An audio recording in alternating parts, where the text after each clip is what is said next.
Welcome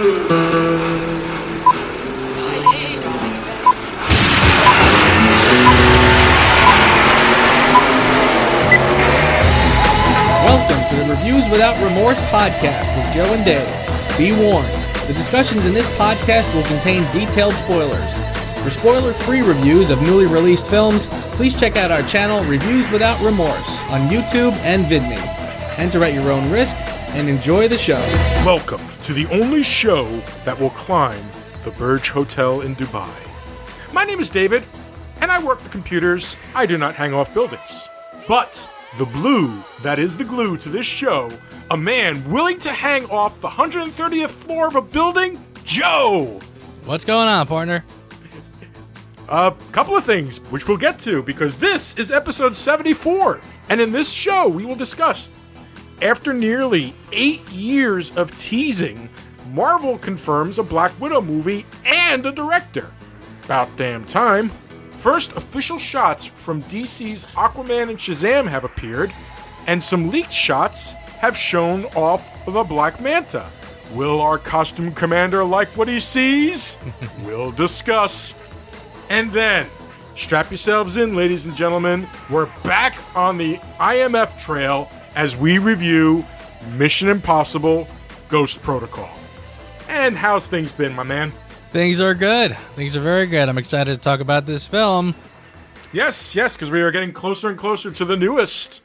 And this one will be curious, because this one started the tone for the rest of the series so far, so I'm curious to see how we feel about that. From Marvel Studios and the writers of 27 Dresses comes the story of a superhero and her super romance. For Black Widow, falling in love can be hard, but it can also be incredible. Where you go? Paris, France. But if you go Paris, then who help Hulk? Eat ice cream. Black Widow, Age of Me. Marvel, we know girls. Kate Shortland. I have not heard of this woman before, except that she directed a Nazi drama called Lore, has been officially announced as the director for the Black Widow standalone movie. So, she lives after Infinity War? Well, I think this is going to be a prequel, which is kind of funny because I heard people already starting to grumble. Prequels suck because if it's a prequel, you know that they're not going to be dead in the end. You know they're going to go on to live to whatever. To which I say, do you really think that the heroes are going to die in most of these movies? No. Let's come on. I kind of get what you're saying, but seriously, did you really think Captain America was going to die in the end of any of his films? No. So, yeah, I think that's probably the best you can do. Give her origin story finally. Give her due. I heard some people speculate, is this kind of too little too late?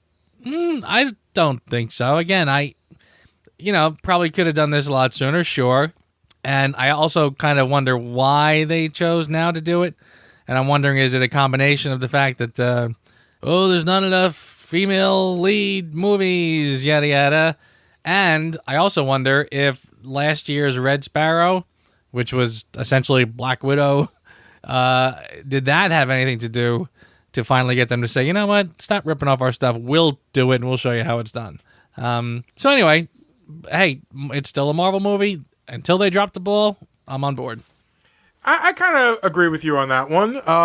The idea of them doing it as a prequel, I suppose, is okay. I don't really have a problem with that. I'm more interested. It would be nice that at the hints and stuff of the Red Room and everything like that they've given throughout the series. It would be nice to see what she meant by I have some red on my ledger, and I feel like a movie like that would actually be very exciting. I feel like the pivotal moment where Hawkeye, and I hope Jeremy Renner's involved, because I feel like the pivotal moment where Hawkeye chooses not to assassinate her and instead recruit her would make a really great scene and a nice way to cap off her origin story. I think that there is a lot that you can do with this. It would be kind of great to see just how, because the one good thing about this prequel is if you then move it then to before, say, even the second Iron Man, it becomes a more compelling character arc for the Black Widow than what she's gotten so far in the movies. Because I kind of feel like I like her way of playing the Black Widow. I feel like outside of the Cap movies, her character really didn't get a lot to do. So this would be nice to actually have a good arc for the character. I'm kind of hoping they eventually do something like that with Hawkeye, but I sincerely doubt it. Hawkeye's always been kind of my favorite. So, it could be good. It's being written, the most recent draft was written by a man named Jack Schaefer. I have no idea who the hell that is. It's the first time I've actually heard the name. It appears to be a lady who is a film director and screenwriter. She has written a movie called Timer. I've never heard of this person before. But, looks like Marvel's going all in on this one. I tell you what, I hope they do, because honestly, I think that might be the thing that, whether or not this is going to succeed or fail. First of all, I think they'll do a fine movie regardless. So I really don't exactly have any worries. Having said that, though, I also feel that if they kind of pull back a little bit and try to, kind of make it a little vanilla and suitable for the masses, they might be missing the mark. I kind of feel like if this one keeps a certain edge, like you said, Red in her ledger, assassinations, yada yada, I think they need to keep this one kind of edgy. And if they do, I think you might have something pretty good. I agree. We'll have to see. The movie is not scheduled to come out until 2019, maybe. I mean, they haven't even. I don't think it. I'm thinking 2020 personally. I think that 2019 is ambitious. Right, I agree. We will see. But yes, I'm curious. I'm glad that they're finally doing the movie. I think that she deserves her own movie. So let's get it on.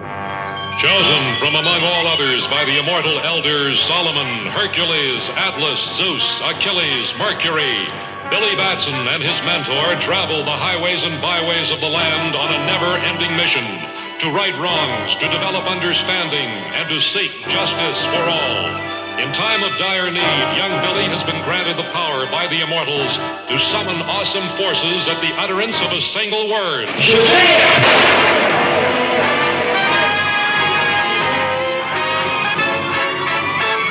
A word which transforms him in a flash into the mightiest of mortal beings, Captain Marvel. Okay, so now this is a special treat, ladies and gentlemen. If you've been following our show, you know that we have our very own Costume Commander is the temporary name that I've come up with.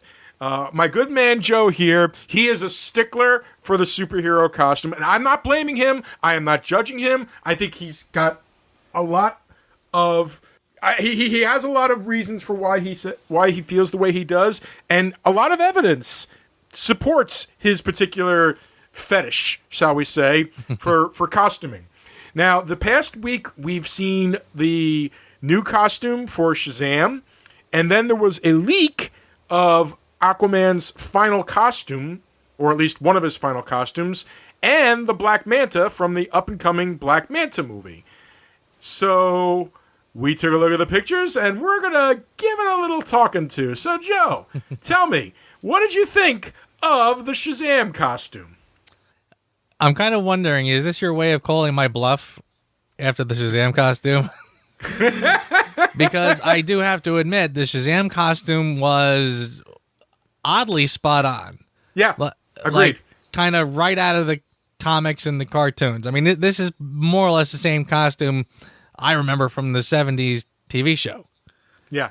So I'm almost going to eat my words a little bit. Like, is this too authentic? It's almost to the point where I'm wondering where exactly they're going with this. Did they feel like, we're not going to try to, grunge them up like we did with Superman. We're not going to be down and dirty and gritty. Yeah, he looks like he stepped right out of the comic. And again, I'm almost wondering if there's a certain cynicism behind that. Like, are they almost going to do this as a little bit of a comedy? Because I mean, it does kind of lend itself. Because I mean, that story of Billy Batson, he's a child, right? I mean, he's a boy. He's like a 12, 13-year-old or something. Yeah, he's supposed to be 12 or 13. Yes. Yeah. So and then becomes Shazam, and boom, he's an adult, and it almost kind of strikes you as something that could be easily turned into family fluff fare.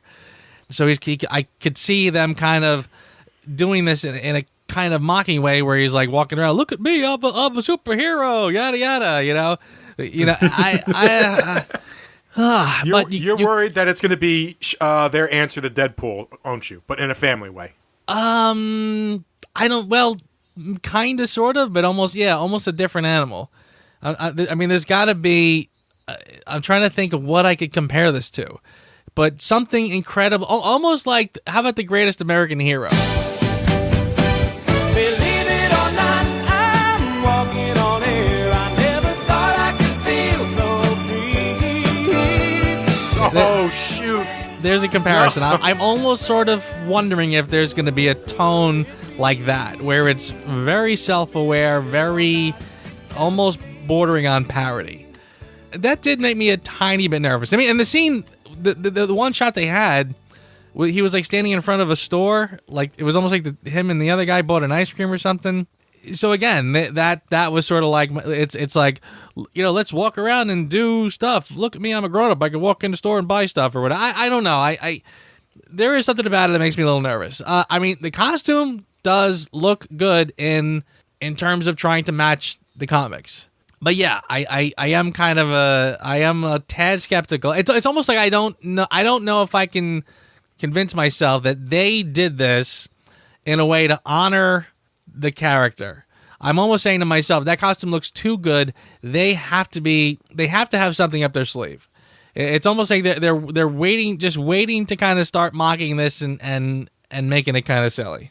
Well, I just forwarded you two pictures. One picture is of Aquaman statue. The other one is a second Shazam picture that I just found, an official picture, where the kid that's in the shot with him in that first shot is now touching the lightning bolt, and it glows. So there may be something to what you're saying there, because it definitely doesn't look serious.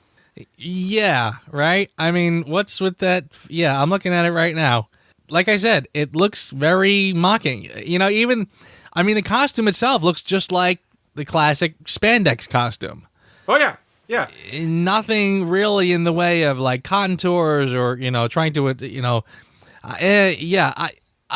going to say, if I had to take a guess, I'm going to say, yeah, they are shooting for something that is a little mocking and not what we're looking for. I guess we won't know until we see the first trailer, and the first trailer probably won't premiere until Aquaman. But speaking of Aquaman... Aquaman, swift and powerful monarch of the oceans, with ability to summon and command all creatures of the deep. Aquaman, who with his teenage ally, Aqualad, guards and defends all that lives in the seas against the forces of evil. Aquaman, King of the Seven Seas. So did you see the two statues? Now, what happened, ladies and gentlemen, is San Diego Comic-Con is this week, and there's been a lot of things that have been leaking. And one of the things that have leaked, three of the things that have leaked actually, is these statues based on the characters from the up-and-coming Aquaman movie. One of them was Aquaman, one of them was Mera, and one of them is really the first time we see the Black Manta in his full costume. Now, I managed to find, because one of the ways that you know that it's real is because every site that had it is now being told to take the picture down by Warner Brothers, so that's pretty much a confirmation that these are legit. And I managed to still grab one of Aquaman in his quote-unquote final costume and one of Black Manta in his quote-unquote final costume. So, Joe, I have sent you those pictures. What do you think of the Aquaman and Black Manta costumes? I'll say that the Black Manta costume looks pretty spot on. I agree. If that's really the costume, if that's what they're running with, I would give them a lot of props for that one. Yeah. He I looks, really didn't think they would do the giant-sized head with the big eyes. I really didn't think they would. Yeah, I mean, he looks right out of Legion of Doom, doesn't he? Banded together from remote galaxies are 13 of the most sinister villains of all time. The Legion of Doom. Exactly. But there's no way that he's gonna sound near as good as... Did you know that the original voice for Black Manta in the animated series was the guy who used to do the voice of Lurch from the Addams Family? The tall guy, Ted Cassidy? Oh, well, now that you mention it, I could totally see it. So, I mean, and that man had a tremendous, tremendous voice. So, yeah. I don't know who the hell you're going to get to take over, but that better be one baritone of a voice, man. But yes, I agree. The costume not only looks practical, but it is so honoring the original look of the costume. Yeah. I mean, you could see on the back of it, because one of the shots I saw had behind, you can see on the back of it, like has little jets right by the legs, so you know that's probably how he propels himself, and on the back of his head and everything like that to help stabilize him. Oxygen tanks or rebreathers or whatever it is. That huge, beautiful, giant-sized head. Yeah, I really like it. I like this design. If this is the final design, and I hope to goodness it is, I really, really like it. It almost makes you wonder if that's even worthy of this film. I guess it depends, because nothing else about this film seems appealing to me.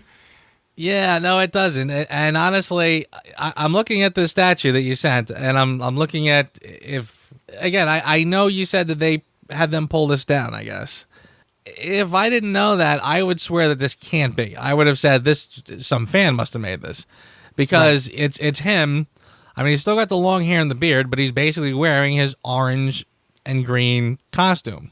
Yep. If they really go through with that, I will be shocked. I will be happy to eat my words. I'll be stunned if they do it. Because the other picture that I saw today was the poster. And what did I say to you about the poster? About his pants. Yeah. Why would Aquaman be wearing leather pants underwater? To which you said, well, I mean, he had pants on in the... Yeah, he had green pants with little flippers at the end. He didn't have bell bottoms. So I'm not really... leather, which would really, really cling to you underwater. Exactly, yeah. So I'm not quite getting the whole Chippendales look of him with no shirt on and the black leather pants.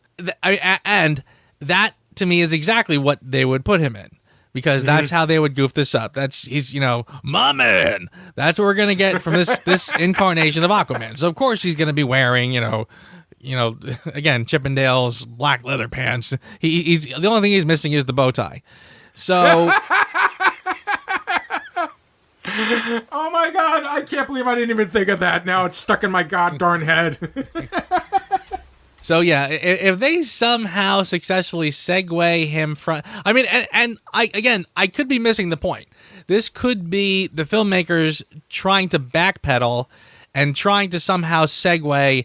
How do we get the Aquaman from the Justice League movie? How do we get him to something more akin to what the fans want? Like maybe somebody somewhere could be finally getting the Wonder Woman lesson and saying, look, if we're going to be true and get that fan support that we got from Wonder Woman, we need to kind of get this character back on track and back to his comic roots.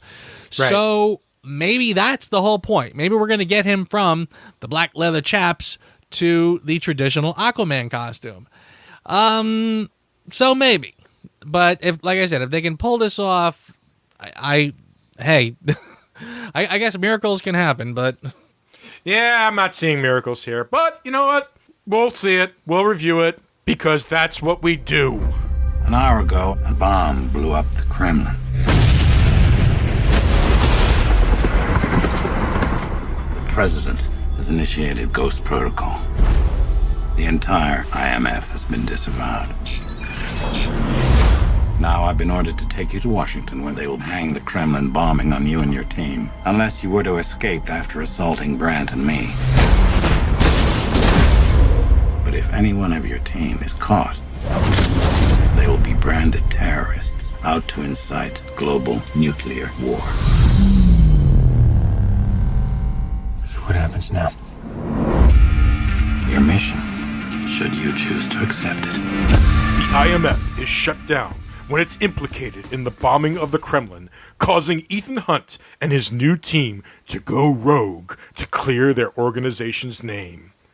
Written by Josh Applebaum and Andre Nemec, based on the television series created by Bruce Geller, Directed by Brad Bird, Mission Impossible, Ghost Protocol. We got rid of the numbers. Yes, the first to finally get rid of the numbers, realizing, hey, you know what? When we get to, Mission Impossible 27, we're going to look ridiculous. Right. Yeah. Which at this rate they could do. But yeah, I guess as long as Tom Cruise keeps selling his soul to Satan and keeping himself in the shape that he's keeping himself in. Seriously. Yeah. I don't know what the hell he's doing right. And I'm mystified. I think I would have said the same thing you did. He must be selling his soul to the devil to keep looking the way he's looking. Drinking the blood of virgins or something. Who the heck knows? But whatever it is, and this is the first movie. This is really the first Mission Impossible where part of the marketing was to tell people, hey, this big stunt scene? He did that. Yes. Okay. Yeah. And in this case, the big stunt scene was, and I mentioned it in the opening, and in fact I referenced it twice because it is pretty impressive. Him basically climbing around outside the 130-story tall Burj Hotel in Dubai. Any of those exterior shots, that was real.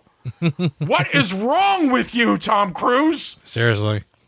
I mean, not to skip ahead, but I tell you, this franchise owes Tom Cruise a serious debt. Yeah. He is a guy who is willing to do whatever it takes to stay on top, to stay in shape, and able to deliver scenes like this. And I mean, this was something I remember people telling me, saying, you have to, not only do you have to see this in a theater, you have to go see it in IMAX, because that scene alone is just mind-blowing. I mean, if you're scared of heights, that's not your movie. Yeah, tell me about it. That even watching it again, it chilled me a little bit as I'm watching him basically, clown around on the outside of a building. Now, I know he had safety wires and stuff like that, things that were CG out and stuff. And you know what? I don't care. I don't care if he had all the damn safety wires and a hidden damn parachute. There's no way you're telling me to walk out on the side of a building, run along it and everything like that. He ran down the side of a freaking building. Yeah, I think it goes back to your theory that this man had a conversation with Satan before starting this, and he said, "You are basically invincible. You are immortal. So have fun." Holy moly! But you know what? We're gushing about that. We should actually talk about the movie itself. So the basic gist of the story is, and it's kind of one of the weaknesses of the movie. The whole idea is you have a villain. You have a Thanos-style villain who feels it's time to clean slate the world. It's the only way to get peace. So he wants to steal nuclear codes, a nuclear launcher device, throw a nuke out there, start nuclear war, and use it as a means of eventually bringing peace to the world.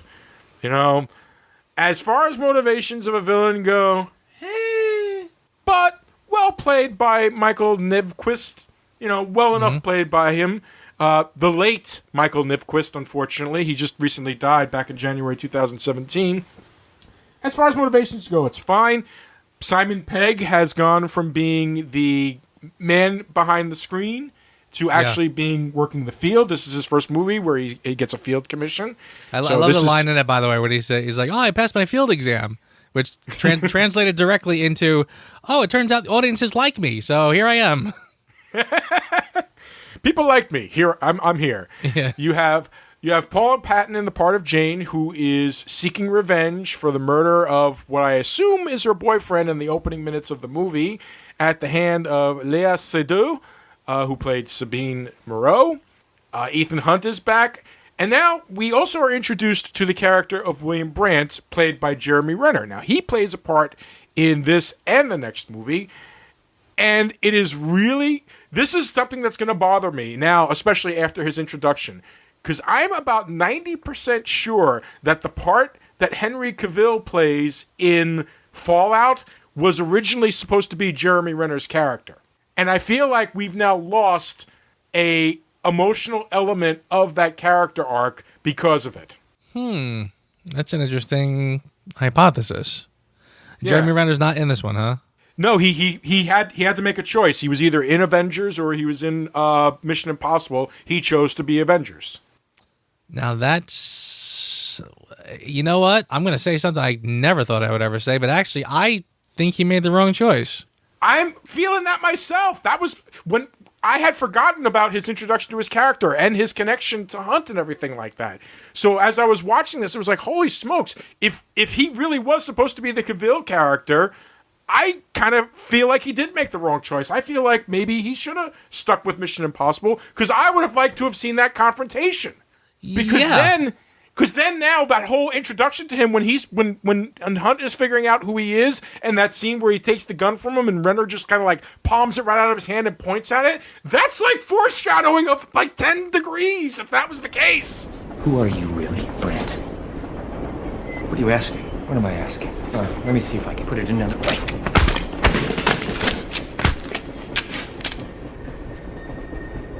How does an agent with skills like that end up an analyst? Well, we all have our secrets. Tell me, Ethan. And, you know, it's interesting, too. And, again, we are jumping ahead a little bit. But if you watch that progression from this film to the next one, in Part 5, Rogue Nation, he is a little more... well, first of all, he's much more involved on the, bureaucratic side. Yes. And he's getting a little fed up with, Ethan Hunt and his wild ways. So that would sort of be a natural progression, I think. Yeah. Yeah, it's disappointing now. I mean, granted, we haven't seen, because obviously he didn't show up in Avengers Infinity War, but I know for a fact he is showing up in Avengers 4 and is probably going to be a big part of it, from what I understand. So until I see that, I'm not going to be able to really judge. But that's true. I still feel like that after this introduction, and he had a great introduction, and he had a great character arc in this movie, as far as I'm concerned. I feel like we lost something, and I guess we should go more in depth with it as we watch the character evolve and get up to the last part. But yeah, I feel regret now. When we first talked about this, the first time I mentioned that I had to choose between Mission Impossible and Avengers, we had initially agreed, well, he made the right choice, stick with Avengers. But now I'm kind of having a little buyer's remorse about that. You know what? You're absolutely right that we have to wait and see, because my brain kind of got fried for a second there, and I kind of went, I can't even remember what he even did in the last Avengers. Then I was like, oh yeah, he wasn't in it, so he must have been filming all his stuff for the next one. Yeah. So, yeah, you're absolutely right. We do have to sort of wait and see if he made the right choice. But, boy, that's kind of a damn shame, isn't it? Yeah, I will kind of miss him in the next Mission Impossible. Yeah, me too.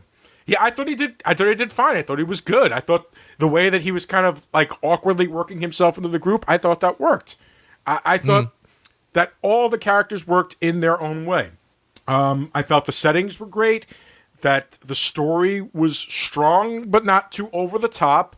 Brad Bird, and by the way, this is Brad Bird's first live action film that he ever directed. Brad Bird is the man who gave us The Incredibles and Ratatouille.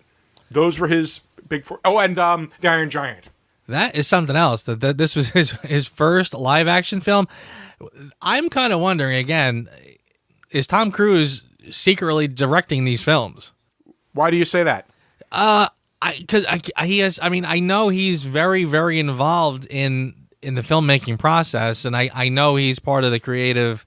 He could be kind of like, I mean, Sylvester Stallone, always had directors, but you kind of knew he was the one calling all the shots, and they were just sort of the names. I don't know. I'm just wondering, because again, I don't mean to take away from this guy if he did contribute a lot to this film, but man, this is a pretty extraordinary film for a guy, a first time live director. I don't know. Yeah. Well, I mean, his follow-up was Tomorrowland, so maybe there's something to that.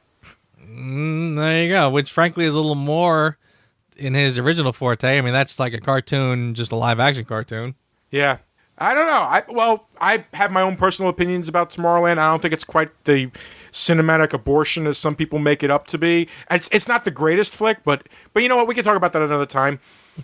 And supposedly his next movie he's doing a live-action movie about the 1906 earthquake in San Francisco. Okay. What have you. He just finished The Incredibles 2, and that came out pretty well from what I understand, so I'm not going to complain about that. I think he did a fine, capable job. I'm sure that his many years as a director of animation made it quite interesting. There is nothing really about this movie. This is a solid entry into the series as far as I'm concerned. But I have been talking so much. How about Joe? Why don't you take over for a little bit? Listen, I think this is beyond a solid entry. I really think this is one of the rare cases where a series, frankly, gets better and better and better. And to the point where I'm sort of at I got my fingers crossed that the next one is as good as I think it's going to be. Because honestly, I really think this franchise does nothing but improves upon itself. And I think I really can't think of a single other series that can say that. The Maybe opening the Bond scene, series? I can't. No, the Bond series has definitely had ups and downs, and quite frankly, I think Mission Impossible gives Bond kind of a run for its money and says, "Hey guys, look over here." Bond was kind of looking at the Bourne series for a while. I kind of feel like they should have been looking at Mission Impossible. The opening scene in the prison, I think, was spectacular. When it starts out, I mean, again, here's something I want to say about this film now. I feel like I'm noticing as things progress, I feel like I keep spotting moments throughout the film where I hate using the overused phrase subverting expectations, but they do seem to instead of just sort of going through linearly and kind of going from one step to the next step to the next step, they always sort of throw something in where just as you think you know what's going to happen, they turn it on you and they twist it around. I got a couple examples. The prison breakout, again, as opposed to just, getting him out and getting on with the film. No, I love the part when they get him out of his cell. They start the whole extraction. It's great. I love when Benji lets the guys out of the jail and out of their cells, and they start beating up the guard, and he's looking at the screen going, sorry.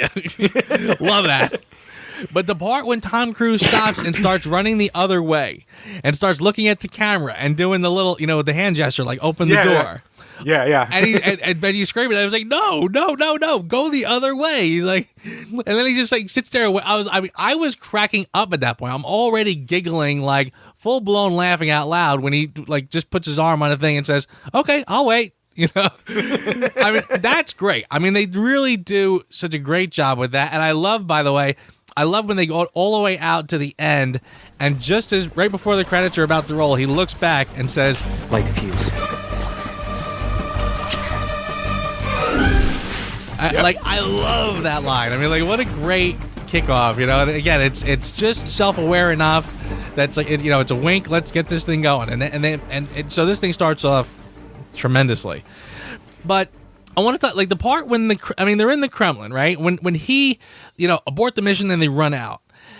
It's right at the moment where he turns a corner, and right as nobody's looking, he flips his jacket inside out. He's got the Bruce Springsteen t-shirt, and he's like, it's like right there, he's in the clear. When he comes out of the Kremlin, yeah. Yeah, totally in the clear. He's walking out. He's done. It's right then that you hear the explosions, and the whole thing starts to go up. Now, I'm watching that saying to myself, now, the whole point was that he needed to get himself arrested and caught, right? So they didn't even have to get him in the Bruce Springsteen t-shirt. You didn't even have to have a moment where you think he's out. He could have just, been running out in the uniform and the explosions could have happened. But they took the extra step to keep you guessing and to surprise you. Right. Same thing happens when he escapes the hospital. I love the part when, of course, he's tied up or, he's got the handcuffs. So you see him grab the paper clip and they turn their head for 1 second and all of a sudden he's gone. Yep. You know what I mean? But that could have been it. He could have just been gone and gone to the next scene and whatever. They catch him out on the ledge, looking down, going at the dumpster, which again is a trope from a lot of films where people will seem to jump from any heights. As long as there's a dumpster, they're totally fine because nobody ever throws away anything that's hard or sharp or anything like that. So, of course, he's looking down at it, and he's like, I don't think so. And of course, the guy is looking at him like, go ahead, jerk. We'll go down and pick you up. So, it was a great scene. And again, but it didn't really need to be there. But they sort of go the extra mile and give you a moment where you're not sure what's going to happen. But then they do the, where he slides down the thing, lands on the truck. I mean, it was a great, great scene. Yeah. So it's right around this point in the movie where I'm really starting to appreciate the extra steps and the extra bit of work that they're putting into the script, and into kind of keeping you guessing. And I kind of feel like they do that throughout most of the film. There's not a whole lot that I think you're going to get your spy story. You're going to get your action scenes. But for the most part, I kind of felt like this movie really does sort of keep you guessing. And it's not a paint by numbers story. So yeah, I really think this one is spectacular. And I agree with you. I had a lot of fun with it. I like that, it's even little things. Like at one point in the movie, Benji's mentioning like, oh, I like the mask. When are we going to do the mask? The makeup's fine, but I want to do the mask. And so later on, when they're getting ready to do the mask and the freaking mask machine breaks, It's like, that's awesome. I just love how they just kind of keep twisting it. Even the scene, one of the things I loved, and one of the reasons why I believe that the character was originally meant to be the Henry Cavill character, they're in the bunch and they're in their hotel, and they realize that the guy coming is going to authenticate the numbers, so they need, the only way they're going to be able to move forward with this is if they give the actual numbers. And there's Jeremy Renner's Brant character like, nah, screw that, and he's like, I'm just going to throw the damn case out the window, and you're going to have to think of something else to do. Yes. All right. I loved that little moment because, it's like literally they just had to climb a damn building to get to the server so that they can get control of the building, and now they're trying to delay the guy coming up long enough that they can get all the pieces in place, but they're falling behind. The freaking 3D printer breaks down. Brant's holding the thing out the window. It's like, that's just so... And it was one of those cases where they hadn't completely told us what their plan was going to be. Yeah. So you figure, okay, they didn't tell the plan, so everything's going to go fine. And yet, they haven't told us the plan, and they're still having screw-ups happen before the plan... That was some great... Again, subversion. Like you said, yes, I also do not like the term subverting expectation, but this was a beautifully cinematic way to done. The cliche is always, if you hear about the plan, now you're going to watch the plan fall apart. In this case, we didn't know what the plan was, and yet we're still seeing the plan fall apart as it's happening. Yeah. And that was wonderful. And not only, the part when he's, like you said, when he's holding the briefcase out the window, that was a great way to convey the idea that this is this mission is serious. The stakes are very high. You know, I mean, you really appreciated the idea that this was the stakes were just humongous here. And yes, if it does not go to plan, there are going to be some serious ramifications. So yeah, you're right. Not only do they turn expectations on their head, but wow, do they really get you to get on board with the idea that this is really important? This is really serious. Yeah.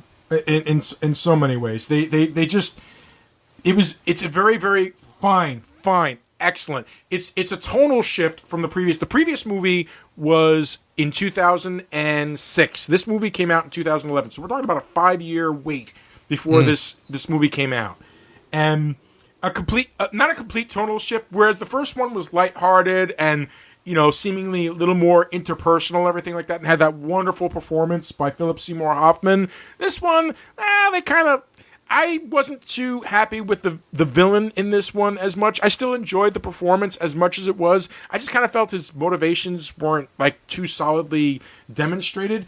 But that aside, everything else about this movie had a touch of urgency, realism, if you will. I mean, as ridiculous as those gloves, are in a real world situation, I felt like they didn't go too above and beyond the point of realism. Well, except for one thing, and I happen to know it's something that's a little burn in your side. We'll get to that in a minute. But even the tech in it and everything like that felt practical and real world. Yeah. Except maybe for the 3D screen. It's funny you say that because that was the one. It's not that I didn't think it was possible, but I really did kind of. You sort of, kind of. I don't know. I kind of felt like, first of all, the screen. I love how the screen fits the hallway perfectly. And thank God there was not a plant or anything in that hallway at all for that to work. And considering he got the mission and had 4 hours to execute it, so it's not like they could even get measurements or anything like that to get it just right. Right. And again, talk about, having that screen has to have super high def because it has to look like literal reality. I mean, honestly, this reminded me something out of like the Roadrunner and the Coyote a little bit. So I was kind of on that one. But but actually, you mentioned the tech not working and the mask thing breaking. That's funny too, because normally I would complain that to me is like a familiar trope where you could, like, it's not often that you do a mission where all of the gadgets work correctly and there's always has to be something going wrong. It's almost like what I used to complain about Star Trek. I used to like all the Star Trek movies. The ship was always not quite right. Either it was it's only half fixed because we redesigned it, or they got the jump on us, now everything is broken, what are we going to do? I used to say, can I get one movie where the ship is working perfectly and is doing all the great things it's supposed to do? So anyway, however, in this case, I didn't mind it one bit because frankly, in the last one, and probably all of them really, most of the tech in these films works perfectly. We saw the mask thing work in the third movie. We loved it. It was great. It worked spectacularly and it made a great effect. So here, I totally liked the idea that the things were not working correctly. Like you said, the gloves, the glass cutter screws up, the mask machine, everything is not working. So they really have to rely on their wits and skills and courage in some cases to overcome these things. So I thought it was terrific. Yeah, and it fit in with the context of that they're out in the field on their own. And maybe they don't exactly have access to the best equipment that they can get their hands on, but stuff that hasn't really been upkept. And that's the way I looked at it, is like they were just trying to imply, it's not like this is a mission that they planned months ahead where they could check the equipment and so on and so forth. They're basically flying by the seat of their pants. Yeah. And I appreciated that the way that they did that and how they got it across. Yeah, it kind of felt a little weird that it just seemed like, everything's breaking. The gloves, they don't work. The laser torch, that doesn't work. And now he's got to jump out of the window using a fire hose to keep himself from falling off the side of the building. Yeah, I can get that could start to feel tropey, but weirdly, I feel like in the context and the way it worked, and I really didn't have much of a problem with it at all. Yeah, you're absolutely right. I definitely agree. I will say though that I think we mentioned it back when we were talking about Mission Impossible 2. I said I think this is the only one in the whole franchise so far where he's not disavowed. I do feel like that kind of gets overdone in this franchise a little bit, but hey, they make it work.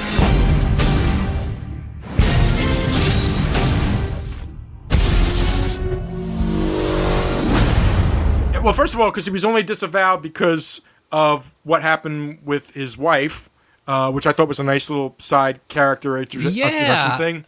But they didn't really explain what that was all about, though, did they? Actually, I thought they did. In fact, I remember thinking in the beginning of this one, again, remember I grumbled at Deadpool 2 that they sort of pulled an Austin Powers 2, or let's get rid of the love interest so we can start over again. I was a little, in the beginning of this one, I thought that's exactly what they were doing. And they kind of did to an extent, but they were at least clever enough about it to weave it into the actual story and give it a payoff. Because, in the beginning, when he's in the prison, and I'm already saying, I'm like, all right, I guess the wife must be long gone.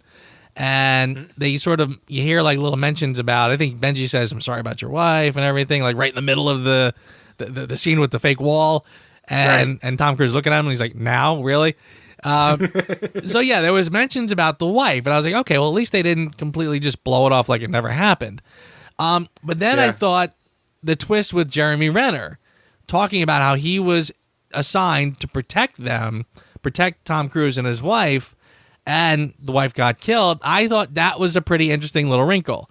And now, of course, again, it gives him a story, a backstory, a little bit of an arc. Like, does he tell him? Does he not tell him? So that I thought that was pretty clever. I like that. And then again, spoiler alert, the whole thing at the end, which I heard later, by the way, was kind of tacked on because they thought it was just a little too depressing, a little too dismissing. I think the original intent was just to sort of say, yeah, I was there when your wife got murdered.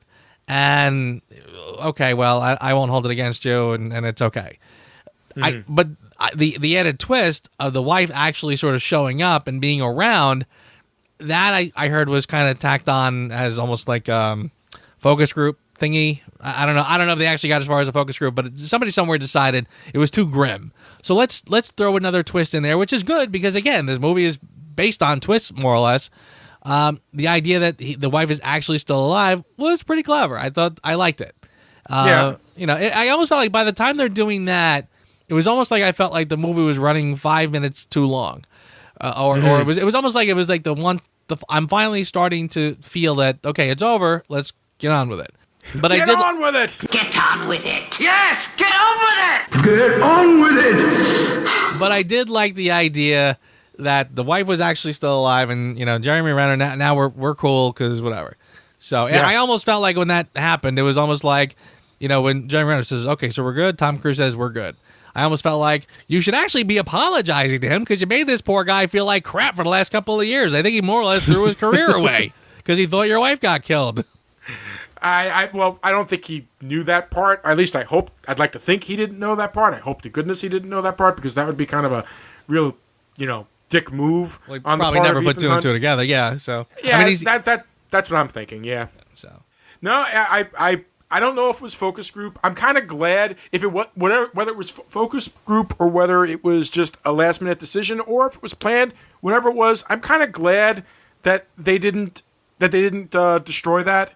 I kind of felt like being that cavalier with the loss of the character, especially a character that they spent so much time introducing in the first one and making her be such an important part of Ethan's life, to just simply throw her away like that, and not even just throw her away in the convention in the Austin Powers way. She didn't even get her due on screen. You didn't get to see her, get killed or anything like that. Right. So she didn't even get a proper send off. So I'm glad that it wasn't real. I'm glad that this was just it was just one of those things. It was just a plan to get her back into the IMF. Yeah. By the way, that's the second time now that you've called the third one the first one. And I'm wondering, is that because are you unconsciously thinking about part 3 as kind of like the first one of the new batch of these films? I really meant the first time she appeared, I suppose. But yeah, the third movie was definitely the first tonal shift of the series, and this movie is definitely the tonal shift that now the rest of the series forward has. It's modern, it's hip, he does these amazing stunts. The story is still involved, but not too deep. There are elements of fun without it being over the top corny. Yeah. So yeah, there is an element that like Mission Impossible 3 was the seed, but this is what it blossomed into. And as much as I enjoyed this movie, if you compare this movie to the original Mission Impossible TV series, anything about the original Mission Impossible TV series is pretty much gone in this movie. It is now its own living, breathing thing from this movie forward. It's not holding on to a lot of the tropes from the original TV series. Bruce Geller gets a credit because, yes, he created Mission Impossible, the TV series, but it is no longer at all associated with anything that original show did. It is now its own thing, and I'm going to be that person to say it. This is a good thing for it as a franchise. Had they decided to do just a one-off movie based on the Mission Impossible series, that first one, maybe even the second one, would have been a nice little send-off to that charming little TV series from the Cold War era. But in a weird way, they've now done the impossible. Pun really not intended. Really, really not intended. This mission just got a little more impossible. They took something that was a relatively revered TV show, and they've completely changed what that TV show was. Now, it's a shell of what the TV show was, but in many ways has become modern, has become more enjoyable than the original TV show. I don't think there's any other property that has ever done something like that before. That's where it's made it better than the original, save maybe for the new incarnation of the Star Trek movies, but I can tell you now there's a bunch of Trekkies that would disagree with you there. Yeah, that's an excellent point. I mean, like I said in the beginning, I honestly can't think of literally any other film franchise that has not. Again, the films all in their own right have consistently gotten better, and like you just said, it does. Not only does it take, it's basically sort of surpassed its source material. So yeah, I completely agree with you. I mean, this franchise is really absolutely spectacular. I mean, you don't have to love everything about it. I mean, it's I wouldn't call them perfect films, but near perfect, frankly. I'll even say they're near perfect, but still, yeah, the idea that it actually surpasses its source material and exceeds expectations and surpasses itself every time.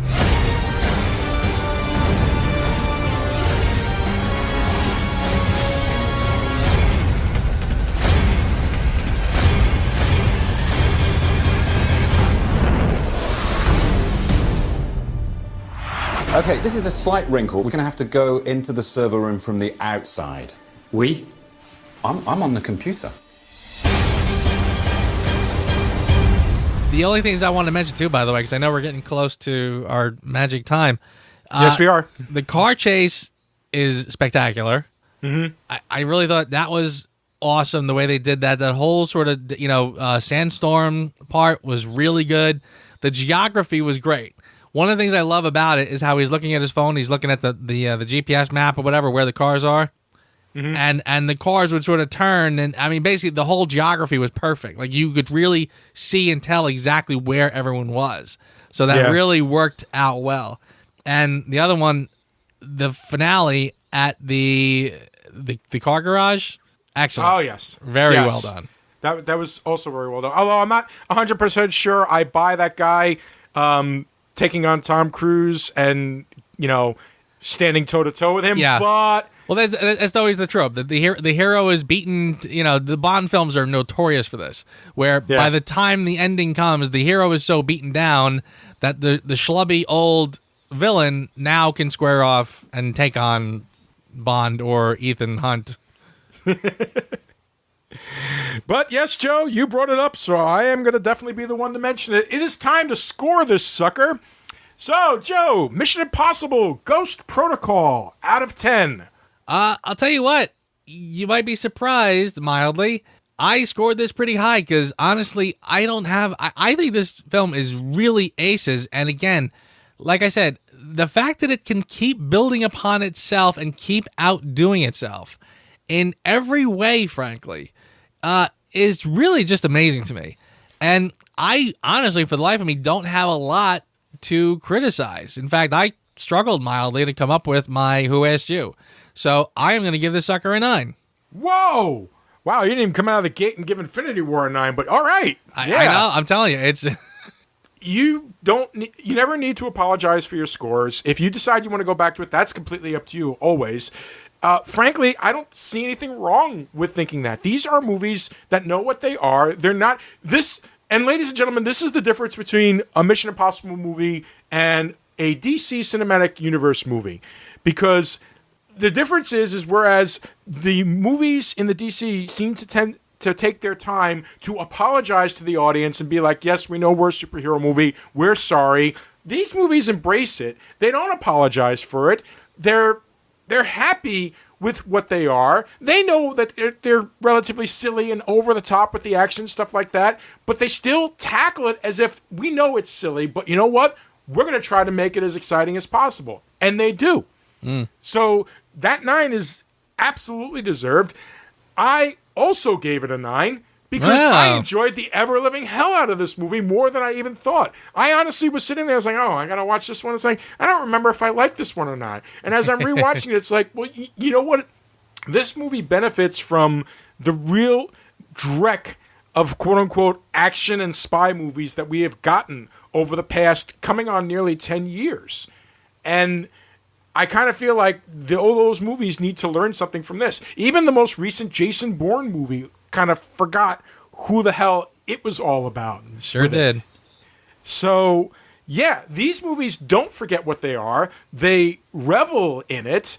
They proudly take their shirt off and say, look, This is what we are. We're fine with it. Yes, maybe there's a little flab here, but god darn it, I'll still grab onto that side of the building and climb away. There you go. So yeah, I also gave it a 9. I do have, nitpicks more than anything else. But yeah, fun movie. Fun movie. And sometimes, like I've said in the past, fun is all you really need. I agree. I definitely agree. And yeah, my Who Asked You does fall into the category of nitpicks. Yep. So, since we brought it up, why don't you ask me first? I very rarely get to go first. My friend, who asked you? Why, thank you for asking. The Sandstorm car chase, I really liked. I thought it was well done. I love the foreshadowing at the beginning. I even love the stupid trope of as he's chasing them, they're going one way, people are running the other way, and the storm is kind of like following right behind Tom Cruise. It's like, yes, fine, that's silly and ridiculous, but who cares? It was exciting. Yeah. The desperation, knowing that he only had to stay within a half mile and everything like that. The way that it led to the final crash, I loved that. I really thought that was so well done. Agreed. Until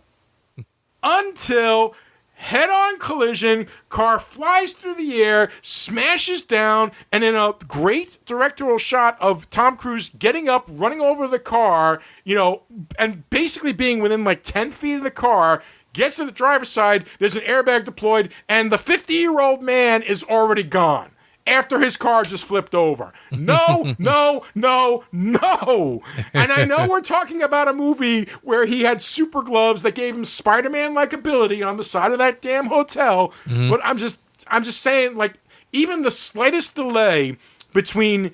Like, if they had just taken a second, if, like, after you saw the car fly over Hunt and he kind of just goes down for a second and just takes a breath before getting up and going after the car, I would have bought it a lot more. But, I mean, it literally was. He just ran right over the car and he's gone and he's lost them. No, I didn't buy that for a second. That was my biggest gripe. You know, it's funny. I interpreted that slightly different. Honestly, my thought, first of all, I love the idea that Tom Cruise, again, he jumps out of the car. Right. And right before the crash. And when he gets up, he's like limping and staggering a bit because even jumping out of the car was a feat. Right. When I saw the other guy running away, I almost took that as it was almost like he had done the same thing, where he also knew that the two cars were about to collide and he allowed the cars to crash and he jumped out also. I don't know that that's what they were doing or whatever, but I mean, that was sort of in the back of my mind what I was sort of getting from that.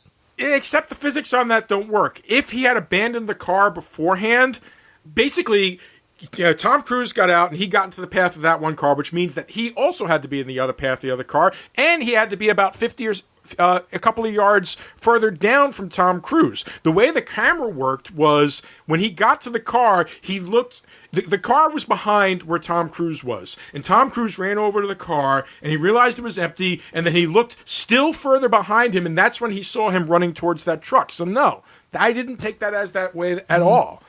So you could be right. Okay. It is honestly the smallest of nitpicks. It really, compared to the rest of the crazy stuff that happened in this movie, it really is a nitpick, but it's just like, it just kind of stuck with me. And I couldn't let it go. So that was my Who Asked You. Mine is probably even more nitpicky than that. Okay. The BMW product placement. Holy cow.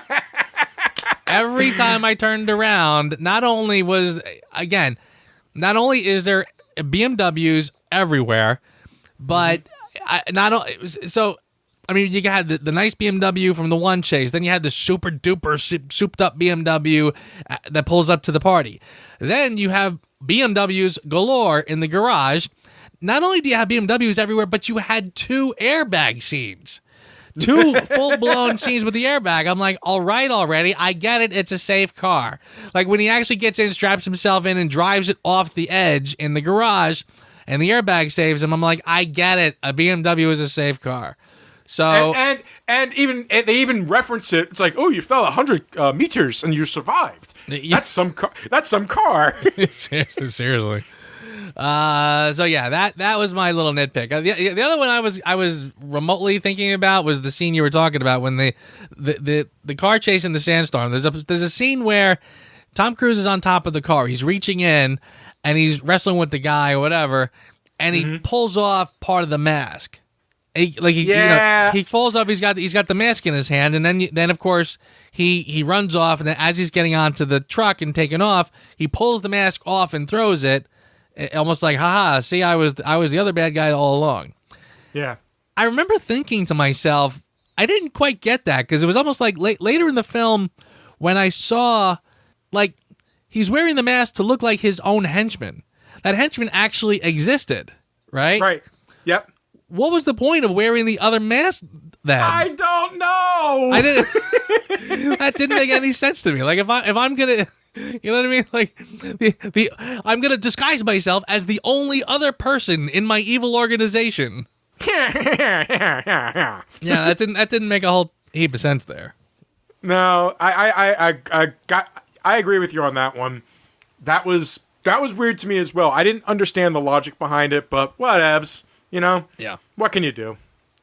But on the other side of the coin, for your consideration, I get a sneaking hunch. You're about to say the same thing, aren't you? Yeah, I was just about to say, I get the feeling that you and I are going to say the same thing, but I'm still letting you go first, so go ahead. Well, we can always say it together. Here we go. How about this? Okay. Tom Cruise. Yep. Tom Cruise. Sort of, but I'm going to get to that. Keep going. Well, basically, Tom Cruise, all his own stunt. Not all. I don't know that it's all his own stunts, but I think he's doing the vast.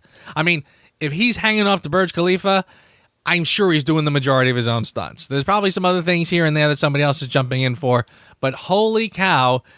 Again, he puts the work into keeping this franchise on top. He's not slouching. He is not phoning this in any way, shape, or form. Even there's a shot of him in the prison where he kind of does like a little flip, over the railing to land on the floor below. Right. That alone, I was like, geez. I mean, that looked like him. I think it was him for at least the first half of the flip, if not all of it. So it might have even been 2 takes cut together, but I think he did it.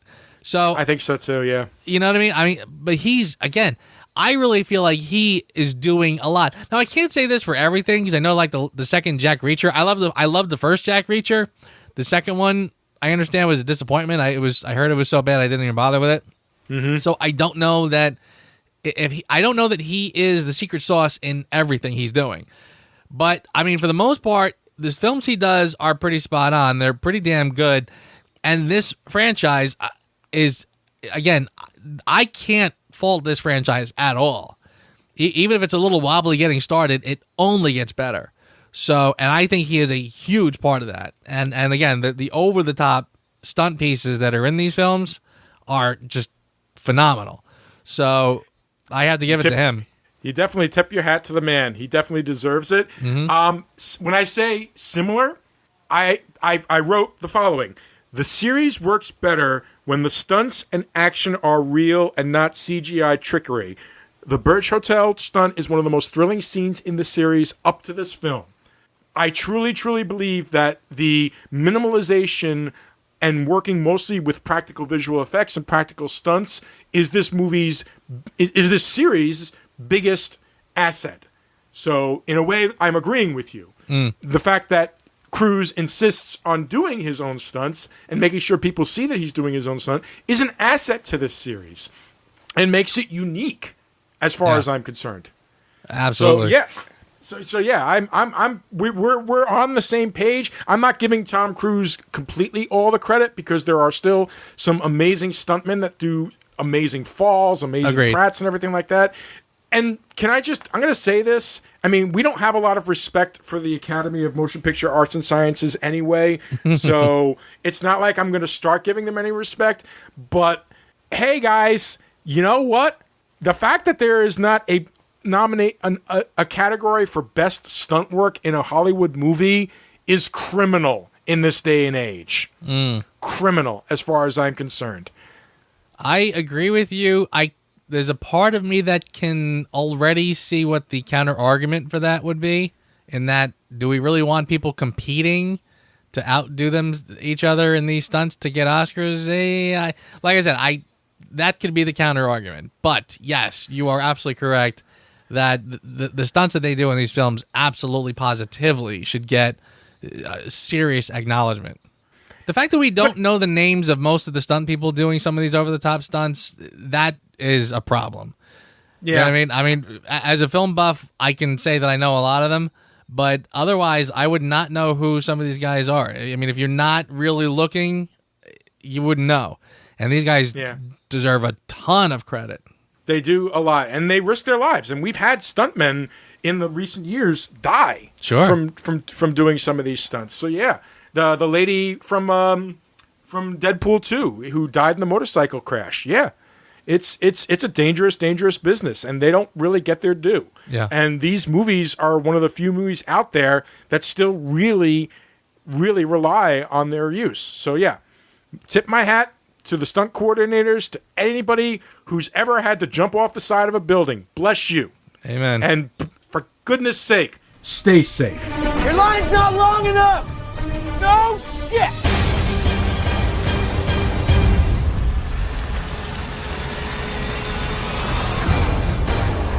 And that, ladies and gentlemen, ends our review of Mission Impossible Ghost Protocol. But the mission isn't over yet.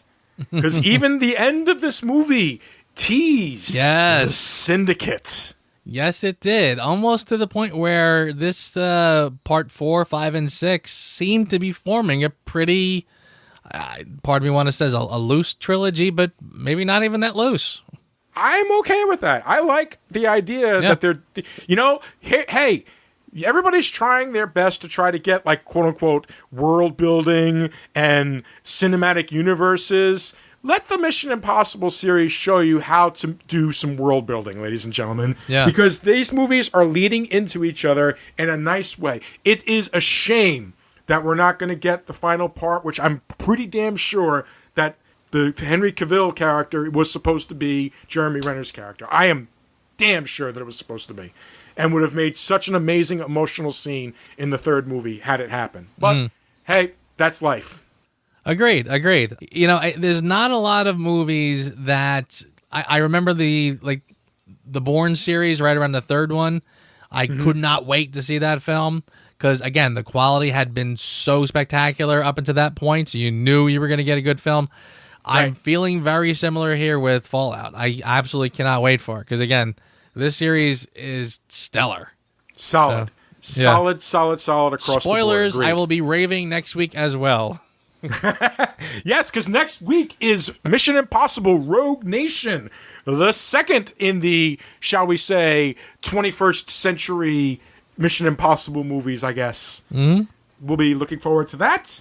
And that ends the show, ladies and gentlemen. Joe, I am so happy we did this series. I love doing movie series. I can't wait to do more of these. And I can't wait to review Rogue Nation with you next week, actually. Same here. Nice job, my friend.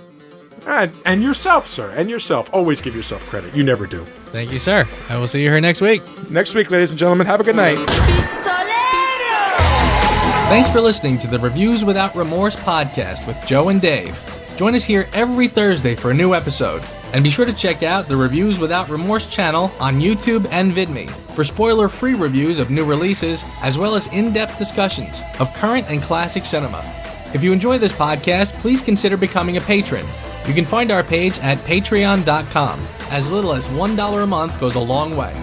All clips in this podcast are used for commentary and critique, and is considered fair use. No copyright infringement is intended. I mean, I'm always thinking, I'm always brainstorming ways to make the fight look better. He comes at angles, he jumps right over the hill. John, I'm sorry, this is a crazy thought, I just got this idea, but what if when Tom jumps off of the bike, and when they're both coming at each other, if right before, and this is just something that just flew in my head here, if he turns the camera and goes, this mission, it just got a hell of a lot more impossibler. Boom! Then you do the hit.